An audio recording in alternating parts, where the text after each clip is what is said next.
Le conflit entre Israël et le Hamas ne montre aucun signe de répit.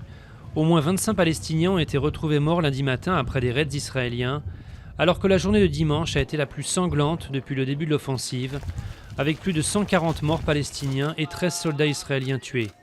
Le Conseil de sécurité de l'ONU a appelé dans la nuit à cesser immédiatement les hostilités.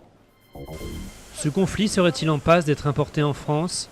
Le ministre de l'Intérieur Bernard Cazeneuve a dénoncé lundi matin à Sarcelles des violences antisémites, notamment une épicerie cachère brûlée, lors de heurts dimanche en marge d'un rassemblement pro-palestinien non autorisé dans cette ville du Val d'Oise. Au total, 18 personnes ont été interpellées au lendemain d'autres violences dans le quartier de Barbès à Paris.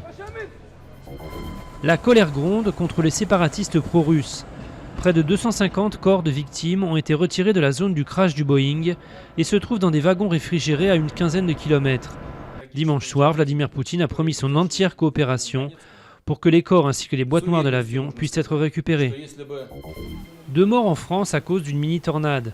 Un homme et une femme ont été tués dimanche après-midi par des chutes d'arbres en Ardèche et dans le Gard. Une centaine de caravanes, de tentes et de mobil-homes ont aussi été touchés par de violents orages. Un nouveau loisir sur le canal de l'Ourcq. Des bateaux électriques sans permis peuvent être loués au bassin de la Villette, de l'heure à la journée, pour de tranquilles promenades fluviales de Paris jusqu'à Sevran. L'entreprise Marin d'eau douce, lancée il y a 4 mois, connaît déjà un beau succès.